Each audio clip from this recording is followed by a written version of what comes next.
started. Relocated to the East Coast, Kelsey. I just want to welcome you all to our employer panel. Make sure that if you're a student, you check in with one of us. We'll get you signed in for the air fryer.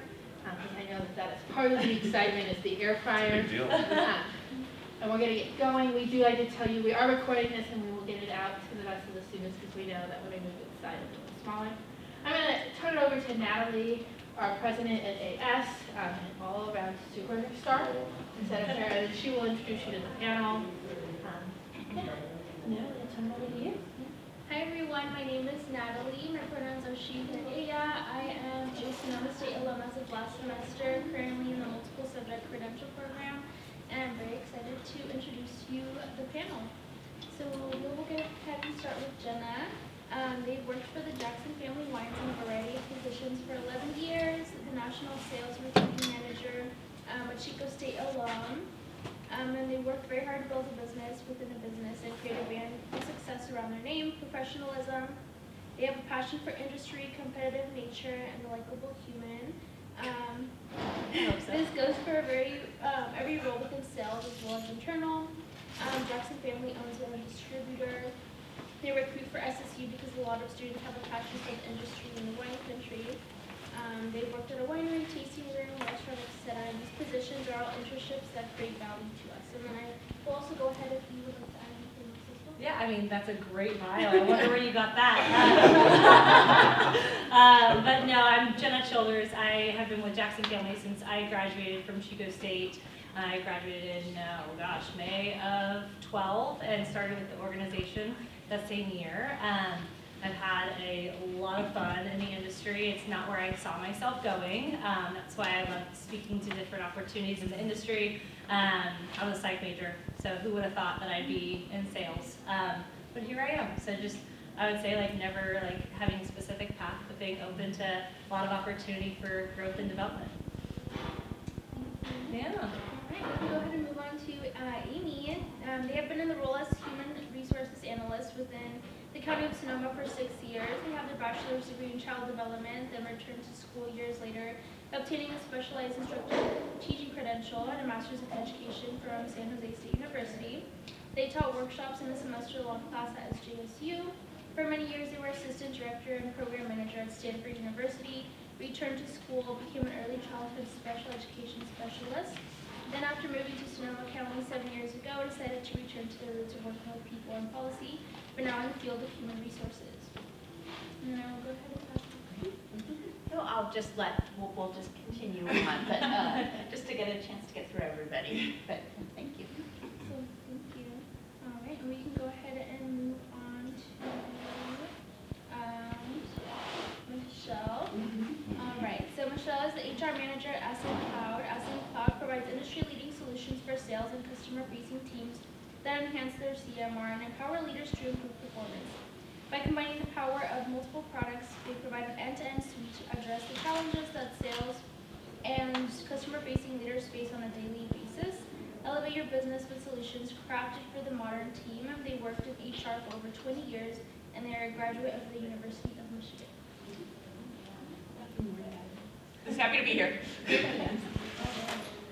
And then we can go ahead and move on to Casey. Casey Porter graduated from Notre Dame de Namur University in 2002 after pursuing a bachelor's degree in sociology and political science.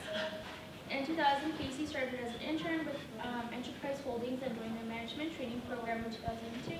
He has held various leadership positions throughout the organization, including branch manager, area manager, and for the last 8 years has been the talent acquisition manager for various parts of the Bay Area and North Bay. In this role, Casey recruits for their early talent internship program, their entry-level management training program, and ensuring the San Francisco Airport operations stays staffed. Casey recruits at several Bay Area colleges and universities and is passionate about connecting underrepresented students with opportunities that Enterprise has to offer.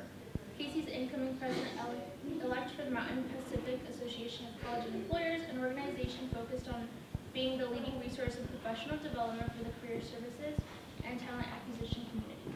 Awesome. Thank you for inviting me. It's a pleasure to be here. 2002, I can't believe it. Wow. It's a long time ago. Thank you. And then Nick, would you like to introduce yourself? Sure. Lieutenant Nick McGowan from the Petaluma Police Department. First and foremost is I am alumni from Sonoma State University. I too graduated in the lovely year of 2002, so 21 years ago. I was in these seats, not in this building because it wasn't here yet, but had the opportunity to, one, get my degree, and then two, have a lot of options out there when it came to employment. Law enforcement was not my path. I was actually a political science major, but an event happened in 2001 that changed my career trajectory. I've worked a variety of positions in law enforcement, and I'm currently the Professional Standards Division Lieutenant, which is training, recruitment, and oversight. So happy to be here, and I look forward to engaging with anybody that wants to after us. Thank you. Awesome. All right. We can go ahead and move on to our questions for the panel. Starting with, can you tell us a little bit about yourself and your company and role? If you'd like, feel free to share where you went to college and what you majored with as well. For anyone that Oh. wants to go first. Okay. Major, I mentioned that, psychology major and people relations minor. Chico State, go Wildcats.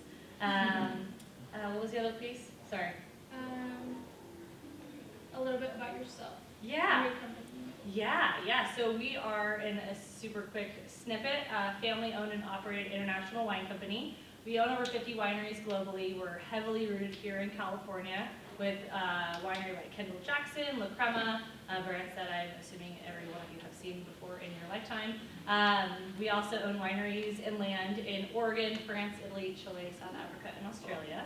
And we're really fortunate to also own our own distributor here in California.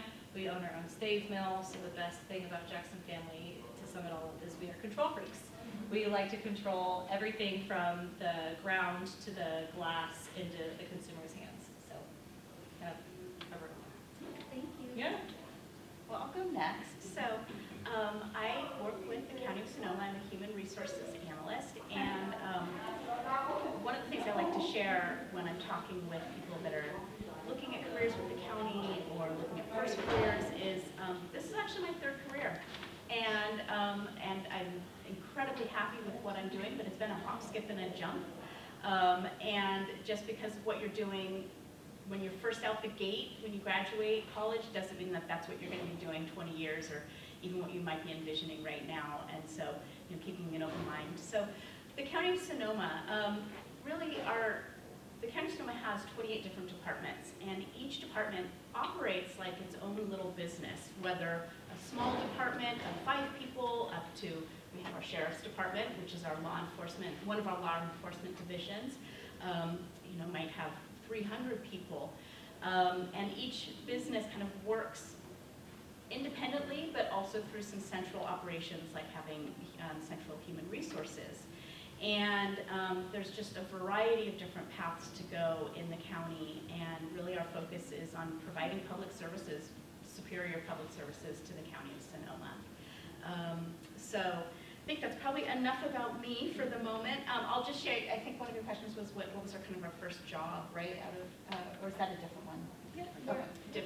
So is that a different question? Okay, then I'll just wait. I'll just wait on that one in case that comes up. Again, I'm Michelle Schlesinger. I run HR for a software company. Our headquarters is in Detroit, Michigan, but we were founded in Petaluma. So we do have an office there with a lot of sales reps and some product reps. We kind of have a couple different products that work as like a sister company to Salesforce.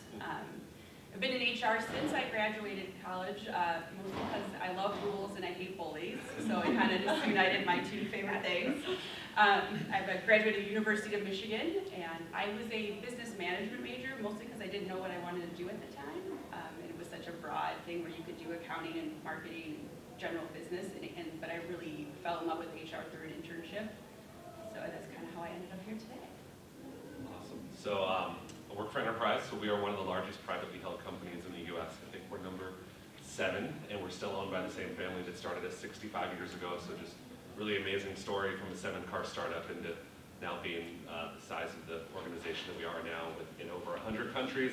We really strive to be just the world's best and most trusted mobility provider. So not only, most people know about our rent-a-car business because you see it all over the place, but we have lots of other options for mobility involving just cities and counties and helping them with their fleets of vehicles, also with car sharing, leasing, trucks, and exotic vehicles. There's just all these different businesses that we have now. And I have the joy of being able to recruit future talent. We only promote from within. So everybody starts off as an entry-level management trainee. They learn how to run the business from the ground up. It's really a crash course in how to run a business. And then from there, that opens doors to a lot of other opportunities within the organization. I took a 3-month internship because I wanted some business experience, and then never left, so it's turned into a 22-year career, but lots of different roles, and I love what I do now. I wanted to be a teacher originally, and so being able to be back and helping college students and helping with, I was at SF State last night doing mock interviews, and so that's really where I find a lot of my passion. So again, Nick McGowan, Petaluma Police Department. I graduated from Sonoma State, and then from there entered law enforcement. The city of Petaluma, like the county, has a variety of different career options. Everything from communications to finance to public works, engineering, law, fire. So the city of Petaluma, we're actively recruiting all the time because we have so many positions, just like the county. Great security, great benefits, great opportunity for growth and training. One thing that I will say is my career path, while I started as a regular patrol officer, I've been in a variety of assignments. One of those was the San Francisco Electronic Crimes Task Force. Through that, I was able to continue my education, and I have a master's degree in cybersecurity from American Military University. So education and continuing to develop is one of my career goals, or my life goals, I should say, and working for a public entity provides some of that opportunity. And then I will just give one plug for Enterprise.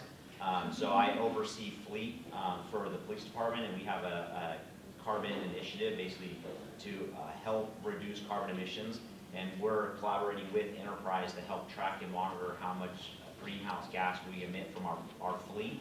And as we do that, transition to electric vehicles or other alternative fuel sources to help the environment.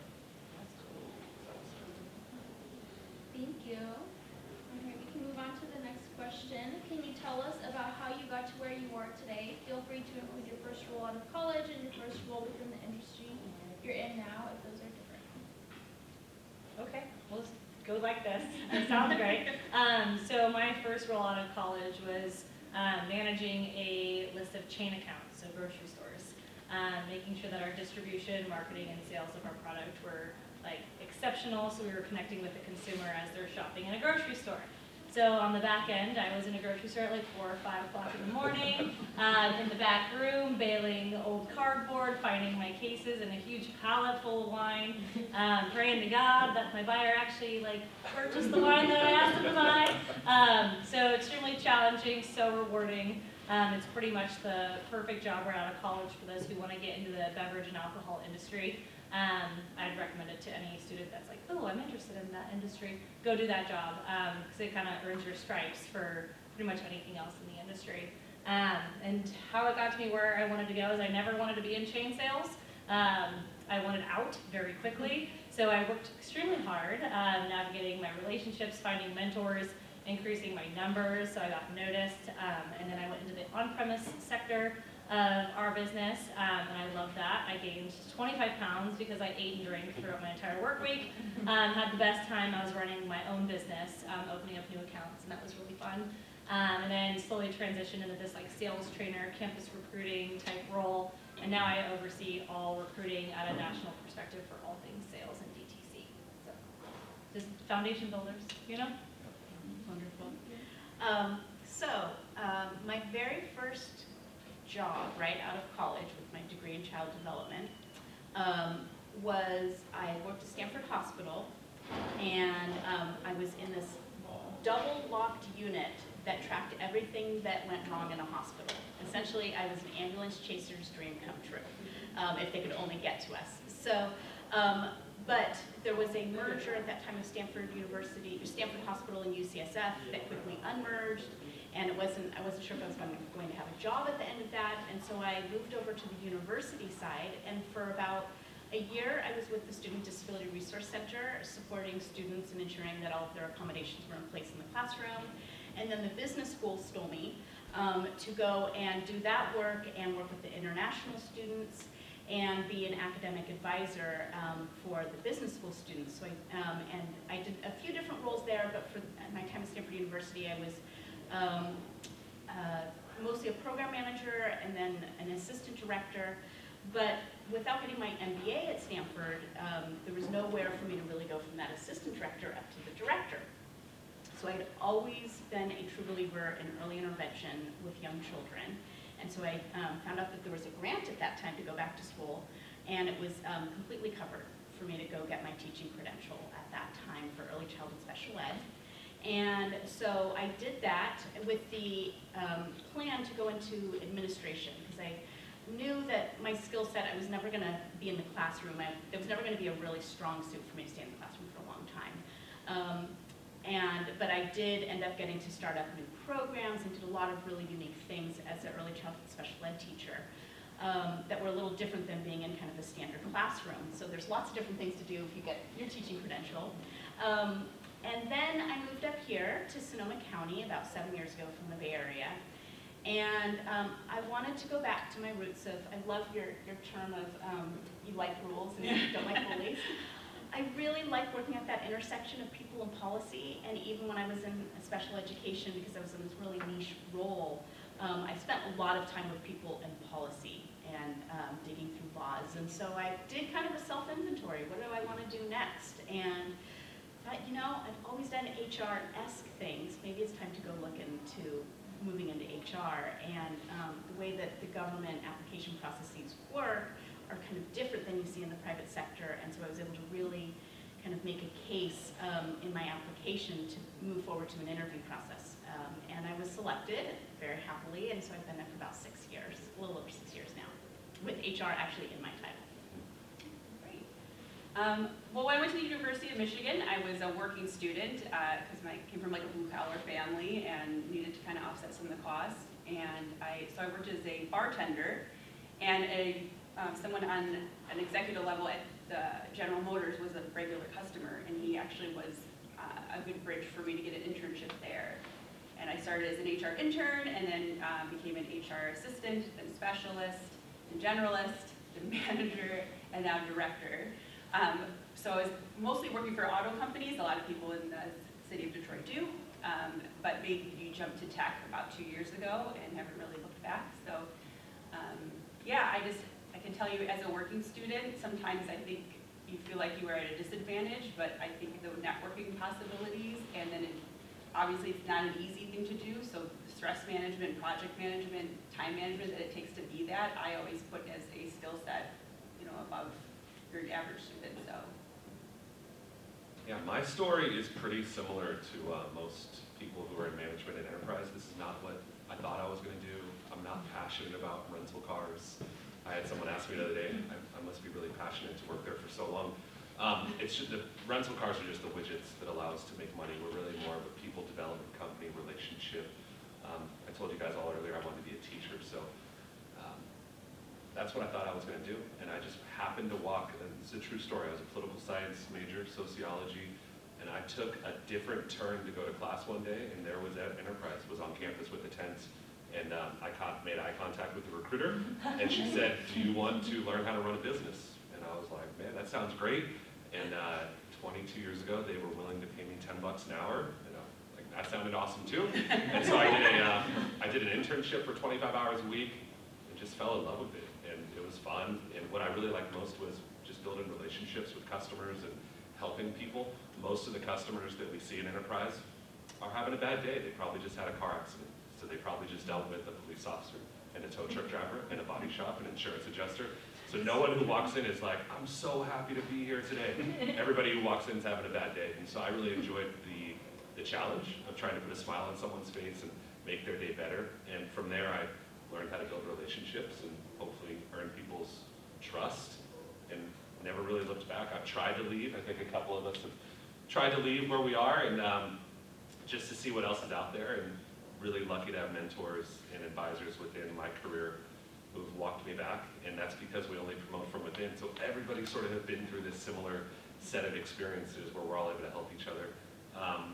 Yeah, but not what I thought I was going to do, but really love it what I do. And sometimes that's what happens, is that first job out of college, It's not going to be what you thought. So I was doing a paid internship at a law firm while I was attending classes to be a political science major. My career trajectory was law school. I wanted to be an attorney. That was my aspiration. Again, 9/11, 2001 changed that trajectory. And I changed from wanting to practice law to wanting to uphold the law. My career obviously started as a regular patrol officer once I completed the academy. From there, I was able to be a motorcycle officer. I was able to be a major crimes detective. I was a gang enforcement officer. I was a SWAT team operator and then a SWAT team leader. So I ran the SWAT team for a period of years. I was the traffic unit supervisor, so I was actually the sergeant that ran the team, and I got to ride around on a motorcycle, which was pretty awesome. So I've had a variety of different collateral assignments over the years, or specialty assignments. I mentioned the San Francisco Electronic Crimes Task Force. That was probably my favorite of all of the positions that I've held. And like some of the people up here on the panel, that was really the first time I looked at, is this what I want to do for the rest of my life? I got my master's degree. I looked at going to organizations like Google, Meta, Apple, looking at some of the Silicon Valley firms at, what other opportunities present themselves. But what drew me to law enforcement is teamwork. What drew me to law enforcement was being able to provide a service to the people and doing something and trying to make an impact on my community. And like, we see people sometimes at their worst moments, and being able to communicate people through crisis is ultimately what brings me fulfillment and joy. And now I get to lead teams and develop people within my organization. And law enforcement, public sector, private sector, what I suggest is find something that brings you fulfillment, passion, and joy. We'll move on to And the then it's third no longer question. work. Can you share common values, skills, and required knowledge in your industry? Does this differ for entry-level positions versus higher roles? Yeah, that's a great question. I think it really depends. In our industry, it'd be more like department specific. There are certain departments where experience is required. If it's like an associate brand manager role, like actually having 4 or 5 years of experience in that space and in the industry, like it's imperative. You can't just be a recent graduate for a role like that. But in regards to like just normal overarching like skill sets for us, just in general, we work in a very competitive industry. There's a lot of us out there. No one quite like Jackson Family. But just in general, there's large distributors out there like Southern and RNDC, and there's obviously the merger with Gallo and RNDC here in California, which completely changed the landscape in California. But we're really fortunate for Jackson Family to be family-owned and operated, nothing changing. So when you come to work for us, having like a little bit of a competitive edge, wanting to represent our brands and tell our stories, no matter where you work in the company, really important. But also being really prideful of what we do. In the States, we own land, like we're an ag business, first and foremost, so having a passion for the land and sustainability is really important to us. And then just like good old-fashioned work ethic, goes a long way. Like showing up for work every day, working your way up, working hard. I think that's been lost in translation since COVID hit. Working from home, working at a computer, like that's cool and all. But I come from a blue-collar family as well, and it's like I'll work my ass off. Like I don't care what I'm doing, but I want to like make good money and I want to make a good name for myself, and that kind of goes a really long way, especially in our industry. It's hard to beat that. Sorry. No, it's great. So when I thought about this question, so there's 2 ways I can talk about it, from what is an HR analyst, which is my role, what does HR need versus kind of what do you need as an entry level, first career. And I would say some of the themes, you guys tell me if you agree, strong analytical skills, being able to kind of logically think through things when you get problems, whether it's dealing with customers, dealing with maybe somebody you're going to be arresting, somebody in the farm industry. It's having the ability to kind of really think through and use those analytical skills and argue your point is really helpful. Having great interpersonal and communication skills. Interpersonal does not mean being an extrovert. It does not mean needing to be the chattiest person in the room, but being able to have conversations with people. It could be a customer, it could be your manager, it could be your colleague that you might be having a conflict with. So I think having really strong communication and interpersonal skills, you don't need to be the party animal in the room. And the third thing that I think really helps in entry-level positions and can sometimes set you apart as you want to move up is really strong writing skills. Being able to even put together a detailed, complex email sometimes.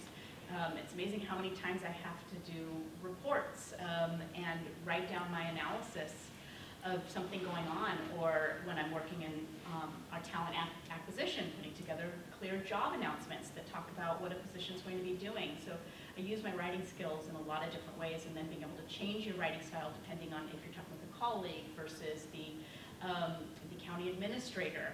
My email is going to look really different in my communication style. So I think those are some of the things that are good for entry level, especially when you're kind of starting to think about where you want to move up. And then I think as you go along in a career and you need to gain specialized skills in those various pathways that you might be interested in. But I also found that gaining political acumen, knowing when and how to navigate different conversations and who you need to go to and who not to go to. So building that political acumen that you just won't, at least me, I definitely did not navigate that well early in my career, but have gotten much better. So good political acumen, being able to navigate conflicts well, and work with the person again the next day that you may have had a conflict with. And lastly, be able to make decisions with a lot of ambiguity. There's a lot of times that we have not full, all the data we need to make a decision, but we still have to make a decision. And so, but that's not a skill that you know out the gate when it's your first career. It's something that you build up over time. So, okay, turn it over to you. That was good. I would say, most of our entry level roles are sales development, and I always say, we have 3 very complex products of software, but I can teach you that. I can't teach you passion. I can't teach you to have good competition amongst the other salespeople, and I can't really teach you to be a good student and listen to others and absorb all the information that your peers and your managers have to give you. And I think the hardest thing when you come into a new role is, it's new, and so it's different, and you don't have a lot to compare it to. So try not to, don't let imposter syndrome or, a low day get in the way of your success. I think everybody's got to kind of make that transition, and it is difficult. And it was difficult for me too. So I would just say, but your attitude every day is the one thing you can control, and I would try to bring that to work every day in your life as well. As an entry-level employer, we hire a lot of college graduates. So we're actually one of the top recruiters of college grads in the United States. We put a big focus on hiring because it's probably the most important thing that we do is bringing the people on. Our folks that's our competitive edge, right? Our product isn't our vehicles. It's the experience you have whenever you rent a vehicle. And so whenever you first come in, there's a really, really specific skill set that we look for and values that you need to really have, and that's people. You need to like people and enjoy engaging with people and helping people, even the difficult ones or the frustrated ones. The other one is being persuasive. It's a sales role, right? Whether you're a manager or an entry-level trainee, you got to be able to persuade people. You have to be able to justify, sell, persuade, change people's minds. Also people that are results-driven and competitive. That's hard to teach, right? You sort of were raised that way or had experiences. Your story about doing boxes in the back warehouse just reminded me, I've washed so many cars in my life. But if you would ask me in college, how many cars do you think you're going to wash in your life? You're why would I wash a car? I'll go to the car wash. But at Enterprise, you run the business from the ground up. So I was never too good to say, hey, customer, you know what? That car just got returned. I'm going to go wash it for you. And some people have a hard time getting over that, right? I never did because I knew that I was learning how to run a business.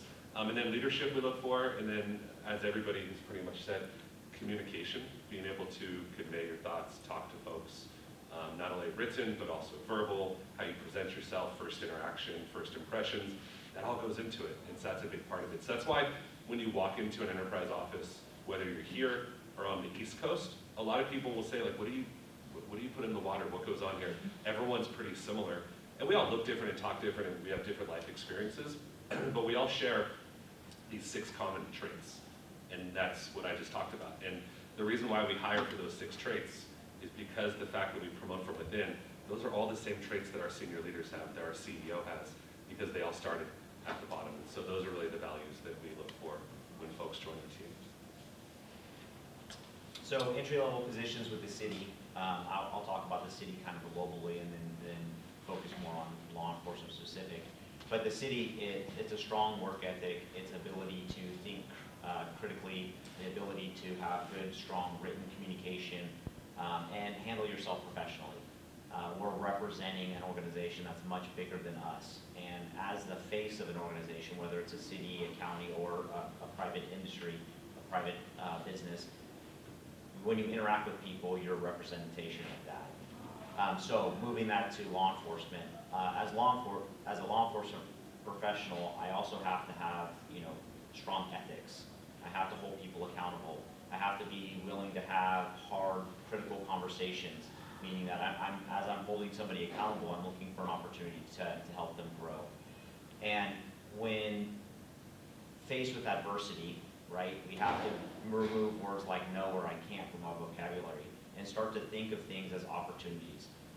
If somebody comes to me with a particular personnel matter or a staffing matter, or we have an event that's going to be occurring this weekend and we don't have enough staff, we can't do it. Well, that's the wrong response. How do we utilize our staff effectively to be able to provide the coverage to the community while providing safety to those that are attending the event? Right? Some of those decisions are outside of our hands, so we can't say no. We can't say I can't. We have to think critically and find a resolution. And that goes from if I pull a vehicle over early up, as a patrol officer, and there might be multiple people on board, there might be traffic issues. We have to think through that problem. How can I do this safely to provide safety to the motorists, as also safety to the people that are inside that vehicle, and then my safety and the safety of the fellow officers. So critical thinking, strong work ethic, and professionalism. Thank you. All right, moving on to the next question. Each of your companies will be coming to our career fair on Friday. Can you share a bit about some common entry-level roles, and if you know that your company actively recruits at SSU, can you share why? Yeah, well, I'll share why. You guys are in wine country. So you're obviously like drinking the Kool-Aid or not drinking, depending on your age, and not driving, of course. You guys are in wine country, so you're exposed to the vineyards, you're exposed to the culture that the wine country has. I was interviewing somebody yesterday, and being in the wine industry is such a vibe. And I was like, okay, I'm way too old for that, but yes, I totally understand what you said. So I would say that's just a piece of it. I've hired a few people over the course of the last 7 years in this role from Sonoma State, and it's they just have that passion for the industry. Different backgrounds, one was an English major, who would have thought, but the writing skills and the communication comes along with that, right? And we are coming to the career fair. I won't be there, but one of my alumni, who is currently in San Francisco, is going to be there. So you can kind of talk to her if you do decide to go, which I recommend. Going to a career fair at all costs. Please go. But being able to kind of understand from the employer's perspective, what is the company culture like? What's the opportunity like? What does training and development look like? Because if you think about it, all of these employers are paying the big bucks to come see you. Right? We want to hire you. That is why we go. We pay to come. So when you go, approach us as though you want to interview us. Try to get as much free information that you can get from someone who's actively hiring, so that you can see, oh wow, I really want to work for Jackson Family. Or wow, Jackson Family Enterprise, this is why we always do panels together. We're so similar but so different. They do cars, we do wine. But a lot of our upward mobility, promoting from within, kind of that family-owned culture. We're so similar, but so different, right? And you wouldn't know that unless you were either here today or at the career fair asking those questions. Because once you graduate, it's much harder to get a job. So, take advantage. That's all I'm going to say. So why do we come to Sonoma State? Well, County of Sonoma is the largest employer in this county, so it makes sense. Whether you've grown up in this community or you moved here for college, you quickly see it's an amazing place to live.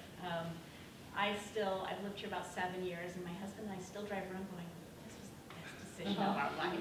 Right? It's just such a wonderful place. There's such amazing geography and people, and diversity in so many different ways. So obviously, if you're here going to college and are interested in staying on in the county, in Sonoma County, employment is probably one of those puzzle pieces that you need to be able to sustain a life here. And so we have so many Sonoma State alumni that work with the County of Sonoma, and so it's really it's a no-brainer to continue to come back, and we really enjoy it. So I also will not be here on Friday. My colleague will be here with a representative from our probation department, which is another one of our arms of law enforcement that the county has. And so I highly recommend that you come by and visit and get some questions answered. And we have a variety of entry-level positions. We have intern positions that are just for people that are currently enrolled in school. Our job listings change all the time. And so I put some of those job listings downstairs, but we have a full-time and part-time and what is called extra help positions, which are not ongoing employment, but can definitely kind of get you in the right direction to a permanent position with the county to take on an extra help. So We do recruit here. I will be here Friday.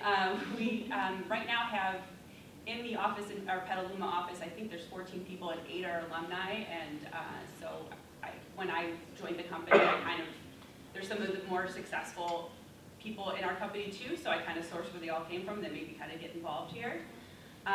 We also kind of have a promote within mentality. So everybody we have, I think at this point, 70% of the company started as an SDR. Which is not an easy job. It's a lot of phone calls every day, a lot of high highs and low lows. So we kind of also have a lot of respect for that role. And then kind of as you're in that role for about a year to maybe 12 months to 18 months, we kind of have 4 different ways you can go if you really take to the technology of the product. Some people become solutions engineers or enter into our support team. If you really enjoy the customer experience, we have a whole customer success role that you can go into. And then if you are, sales is who you are and what you want to do, we have the kind of account executive role is kind of where they kind of branch off into. So I think sometimes people see a sales role and get a little scared that they're not outgoing or they're not confident enough to do it, but that's kind of where we start, and I think it teaches you a lot, and it teaches you a lot about the product, and you can kind of see where you fit in, and you'll be surprised. I mean, in some ways, everybody sells, so.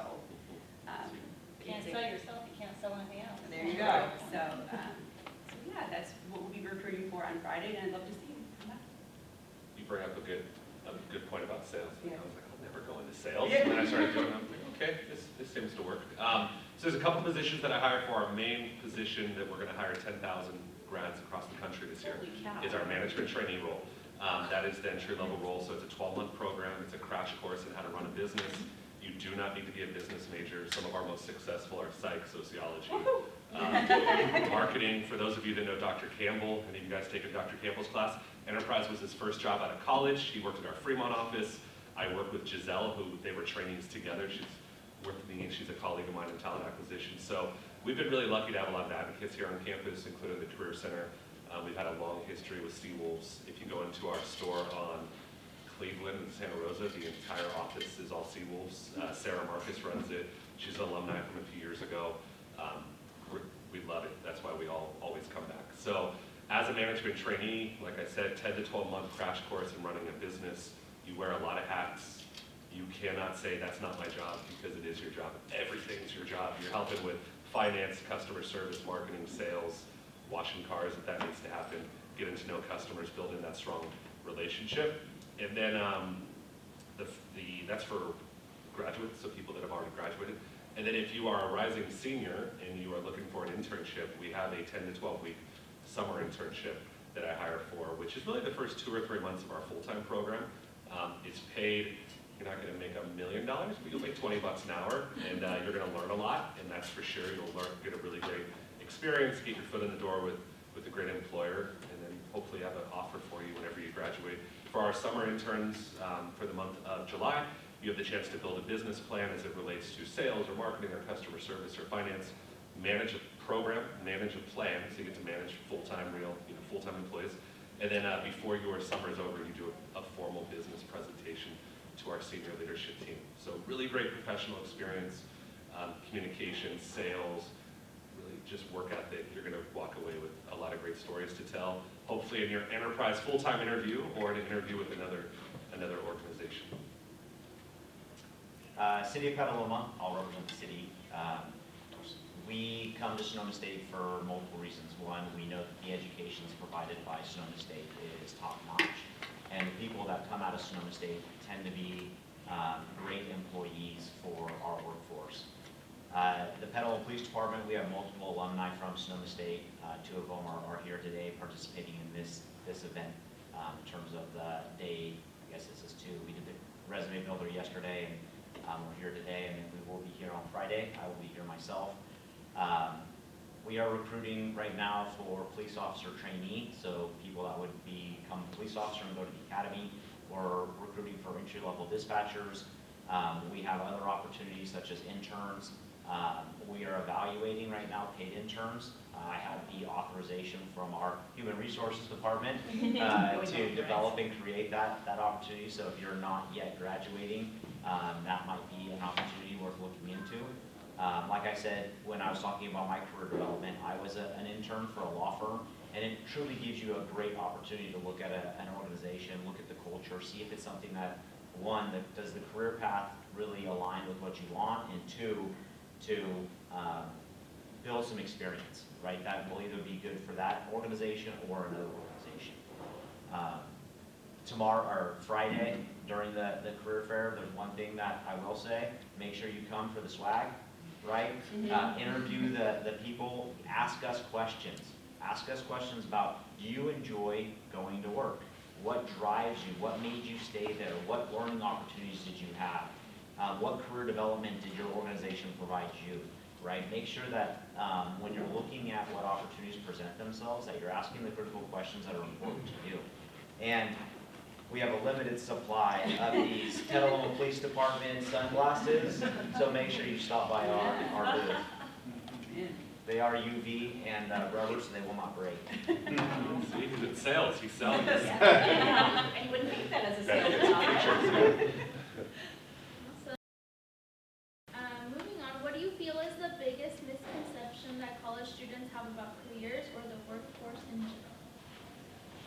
I think I'm just gonna speak to sales, because that's what I hire for, like predominantly, so our tasting room side, our direct-to-consumer side, wine club, and then our like outside sales side, we're like, I don't know if I should be in sales, right? And we've been talking about this, and I think like the biggest misconception about sales is that like you have to be like sleazy, or you have to be like, I want this order now. You know, it's like, it's really relationship based. And we've talked about this right now at Enterprise, you know, like it's all relationship based, getting those return customers, or, you know, having the same clients and building up your brand with them and getting them to trust you. It's really relationship based. So if you can, you guys have friends? You got friends? Yeah, I got some friends. You know, if you have friends, just kind of take what you do with your group of friends out into your professional life, right? Maybe not everything, but you know, but take that with you, right? And try to create those long-lasting relationships, build that trust. Sales isn't something that is like sleazy, or you know, that you think about. Solar salesman, like we're not knocking on doors. It's a different type of sales. So you know, when you look at sales, know that there's different types of sales, different industries to be in. But I think the biggest misconception in general for college students graduating is that they like have to have a job right when they graduate. And so they're all stuck in their head while they're in school, like while they're a senior or whatever, like, oh my God, I have to have a job that starts 2 weeks after I graduate. you need to be very strategic about what industry and what type of job you want and what that career path leads to. Because I've seen students that take jobs before they even graduate and they job hop. And I've seen them, I meet them when they're freshmen and then they graduate and I've seen them be in like 4 jobs now, every year, and different companies, and they have to rebuild their brand and who they are in that organization. And wouldn't it just be smarter to like wait a couple more months and find the right company that you want to work for and build an incredible career like myself? Like Jackson County, 11 years, I'm not going anywhere. So I think that's something to also like kind of consider.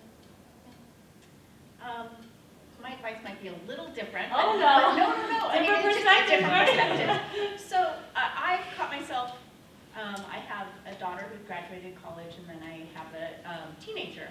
And I used to say, what do you want to do for your life? What do you want to do for the rest of your life?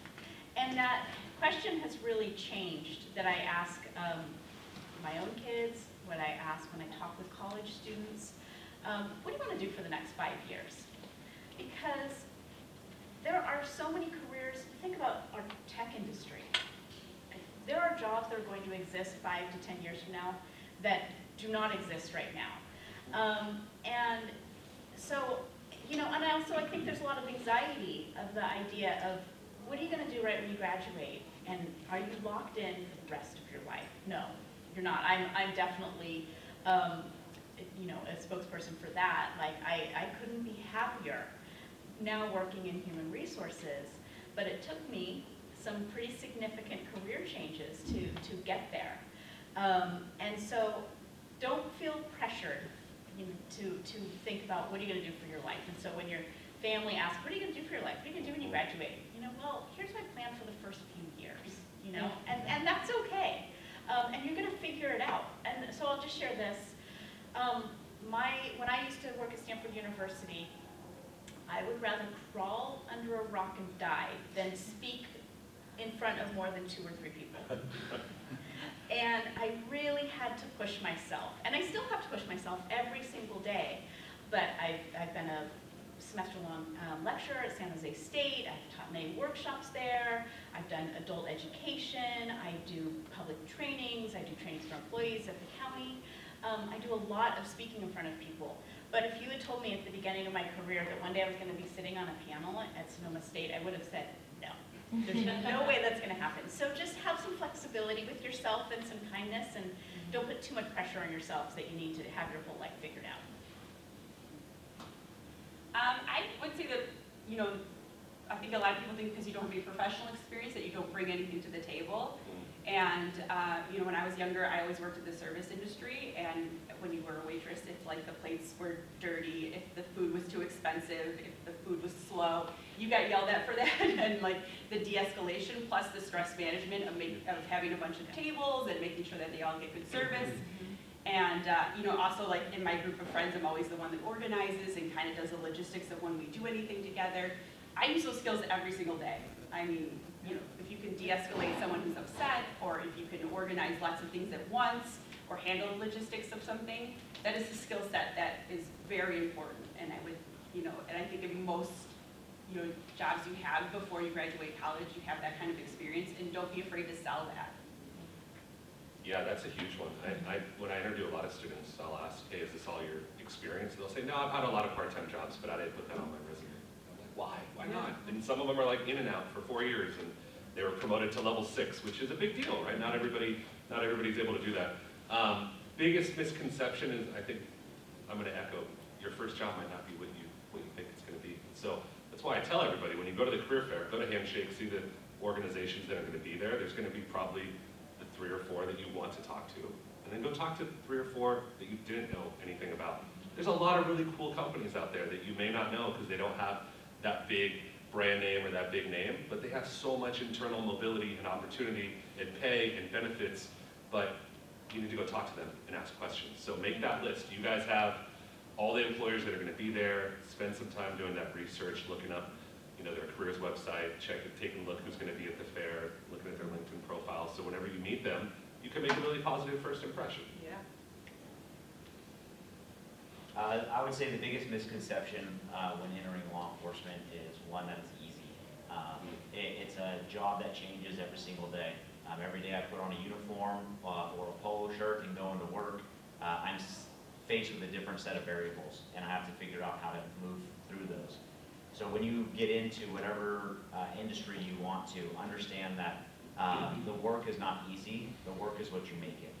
And look for opportunities to showcase your talents, your education, and your ability to drive change in that organization.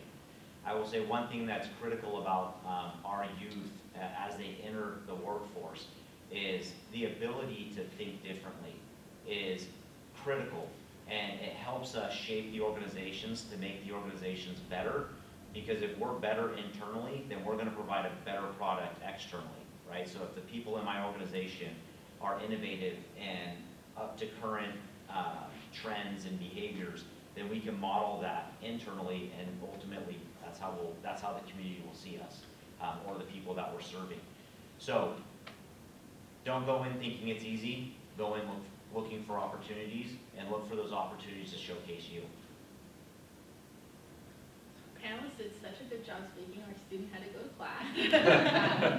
So I'm going to turn it over some questions and answers. I know so there might be some time conflicts here, so if you guys need to pop out too, we totally understand that. But it's your time. Do you guys have any questions for our panelists? Yeah. What does your day-to-day look like? In my current role, or in the role In the current role. Oh heavens, I'm on the phone a lot. I am in front of 2 computers, which is why I'm so excited. Like I'm like a dog outside the kennel today. I'm so excited to see human people. But I probably phone interview about 30 to 50 people a week, coming through resumes, following up, scheduling market experience, interviews, the whole 9 yards. So a lot of logistics, and also like the candidate experience. Right, if you apply online, hope to God you hear from somebody. That's me. And so then I also manage, sales positions across the entire country. So I work with people on the East Coast, Mid-Atlantic, a little everywhere. So working with their time zone as well. I also manage sales training programs. I've managed 6 on top of my recruiting since I started in this role, but now I cover like the higher level sales training programs. So I have three of those that I currently manage, and I just launched a brand new one in Chicago, in Illinois. So I'm all those logistics as well. And I'm also a mom with 2 boys under the age of 5, so I manage all their laundry and food prep. So that's what I do on a day-to-day. It's chaos, it's crazy, but I have a system in place to stay organized and make sure that everyone who applies gets a really positive experience. Whether or not it's the right fit or not, I always approach my interviews and connecting with candidates who are interested in the industry, like maybe this isn't the right fit, but how can they get in touch with the right people? So kind of being that liaison. So I talk with pretty much every department within Jackson Family to make sure that people can get jobs in the right departments. Yeah. So, day to day, every day can look totally different, especially in human resources. You never know what you're going to be dealing with. It's probably similar to law enforcement. So I work on recruitments. I work on doing analytical work related to all of our classifications. We work with 12 different labor unions, and so there's times when I'm working with our labor unions. We have 28 different departments. I work with 8 of those departments, including the major law enforcement departments that we have. And so every day is different while I'm trying to help departments address their challenges. A lot of time meetings, phone, writing. It was interesting when COVID hit, we used to be in the office full time, but then we went home and worked from home. And it was essentially, I realized that my job could be done anywhere because I spent the majority of my time on the phone, in meetings, and on the computer. And so that really was easy to take that home. Same thing, but very different from day to day. I consider myself very lucky that it kind of changes. It kind of keeps me very much engaged. I do a lot of recruiting and phone interviews and setting up, next step interviews with different parts of the company. But I also do a lot of fun engagement stuff. On Wednesdays we have Dad Joke Wednesday, so I have to come over to Dad Joke every Wednesday. On Thursdays we have trivia. On Friday we do Fun Fact Friday, which is things like what what posters were on your wall when you were a teenager, what movie scared you the most as a kid. And it kind of just, because we've gotten to so much of a virtual environment, it kind of gives that water cooler effect of, and it's also kind of fun generationally to see how, you know, who was the cute boy 10 years ago, 20 years ago, 30 years ago. So, but then there's also lots of days where I kind of feel like that dog in the house when the house is on fire meme, and you kind of have to kind of work with benefit administration, payroll. We have comp review going on right now. Performance reviews just wrapped up.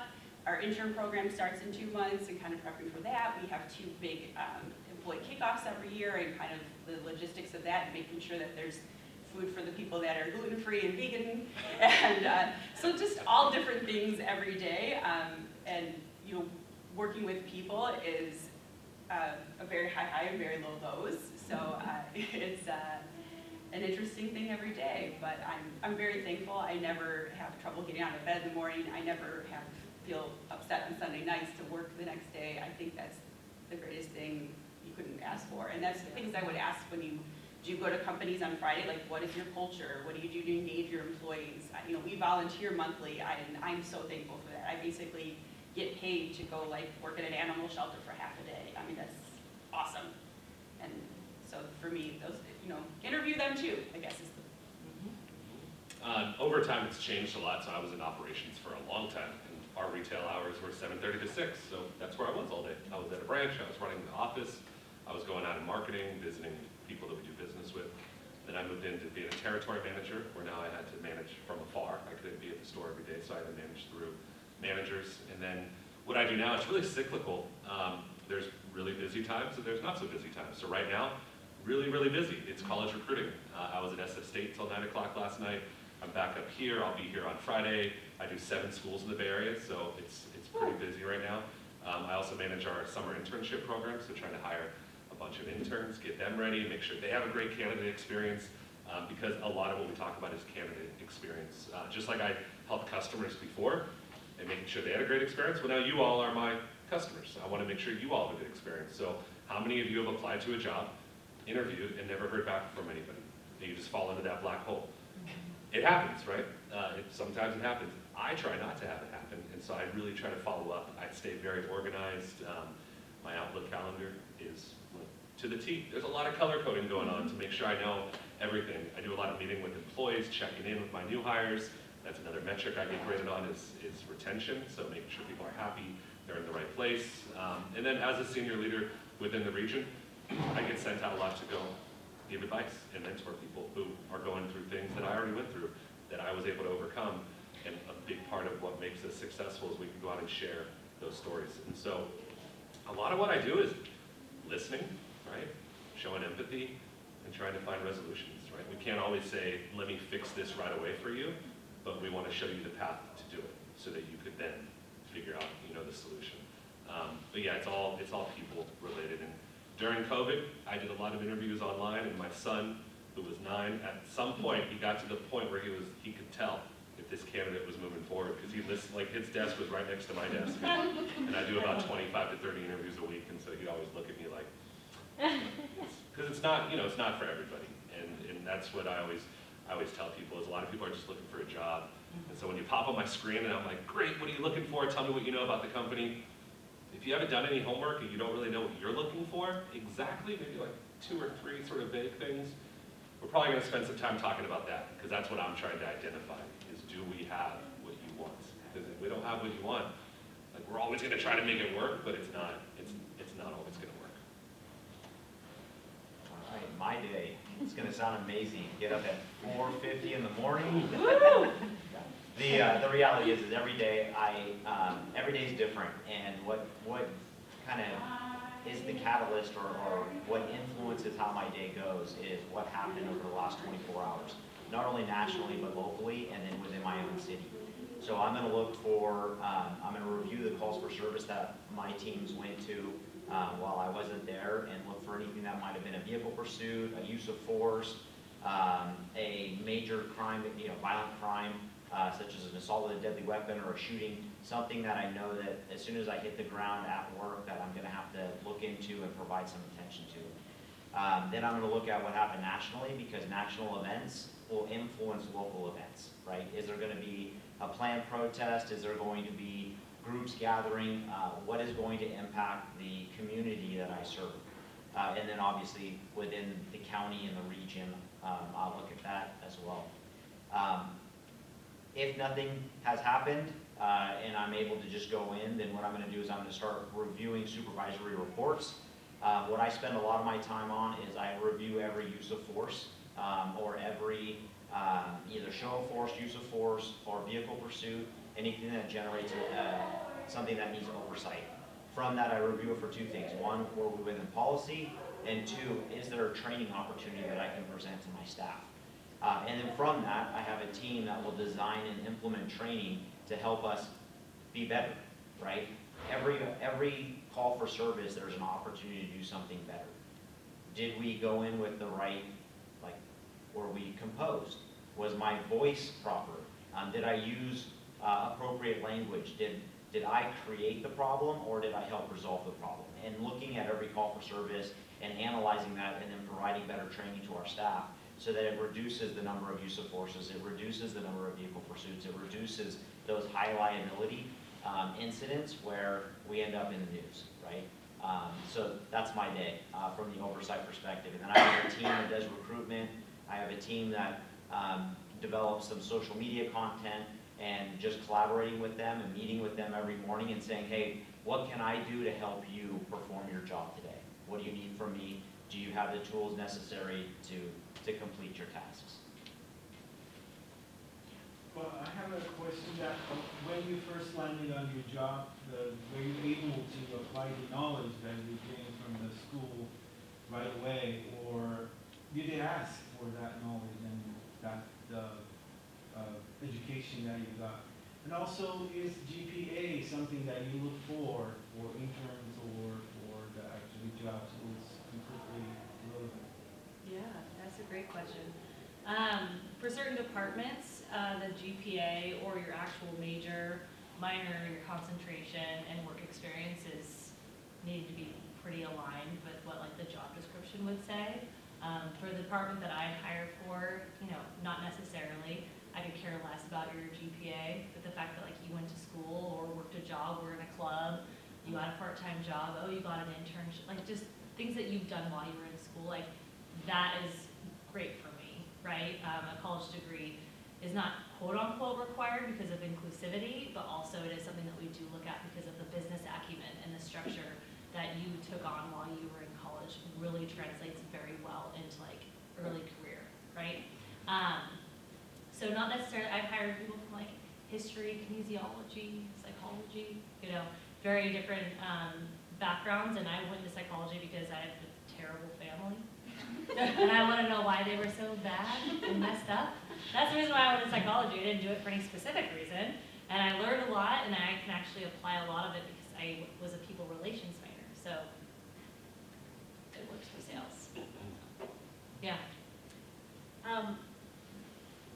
So I'm not on the selection process for interviews because I'm in central HR, and we collect all the resumes and then get them out, collect applications and then get them out to various departments. But I can tell you from my personal experience of applying to jobs, GPAs didn't matter.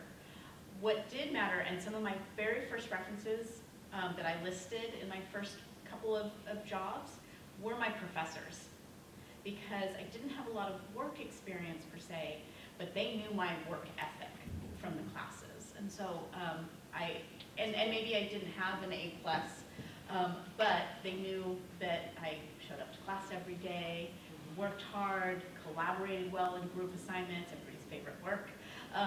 So that was helpful. I would say that the soft skills I learned in college were more transferable to my initial jobs, but it's just because that career paths that I've been on. But let's say we have jobs in the county such as engineering and information technology, and there's, whether it's law enforcement, we actually pay for you to go back to school. You guys probably do the same when you're at training. So there's different jobs where the technical skills, or let's say go into health services, that those skills you are learning will be applicable once you're in your career. But it wasn't that particular case for me.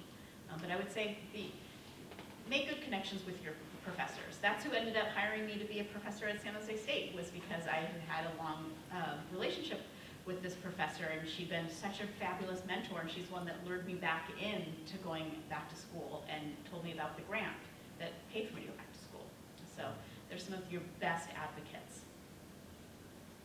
Yeah, unfortunately, when I graduated, not to age myself, but a lot of the things that we use day to day were not available to teach me, and so I'm jealous of you guys that you probably have a curriculum that's better. I mean, even like my niece is in 7th grade, she's coding already.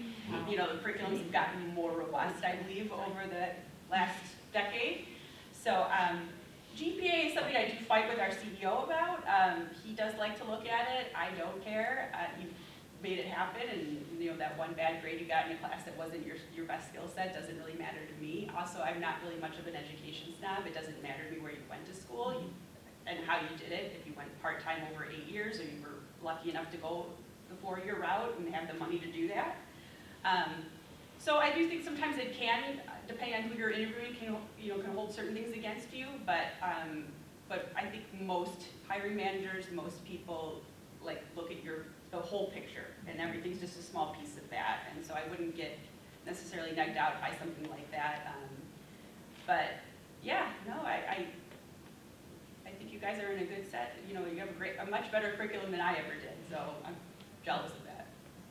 Yeah, pretty much similar. We don't look at GPA. We look at soft skills and hard skills.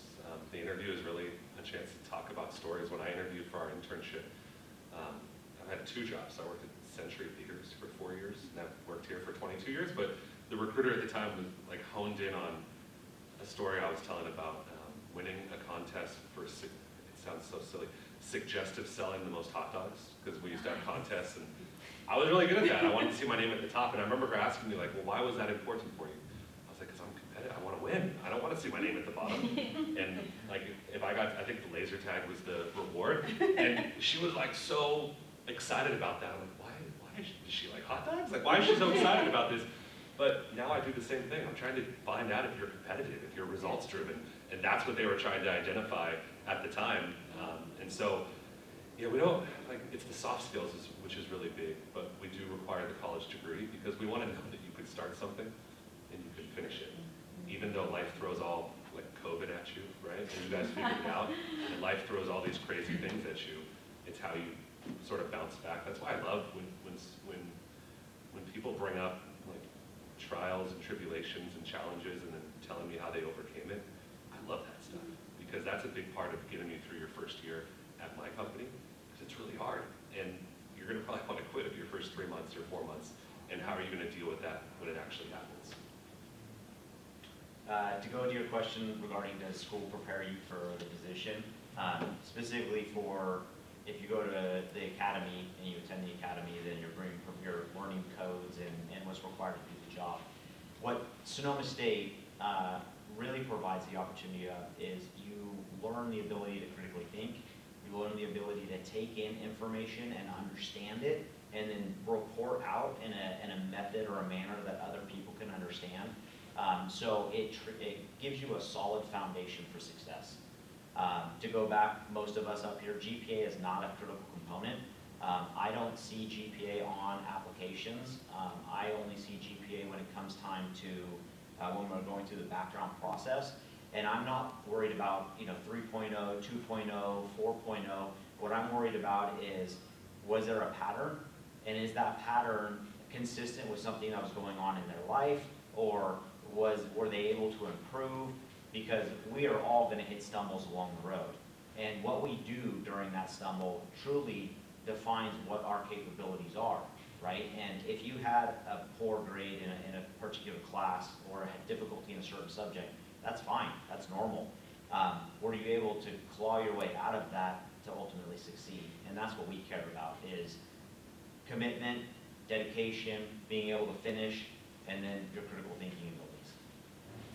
Thank you for the questions. We've got some good questions as a group.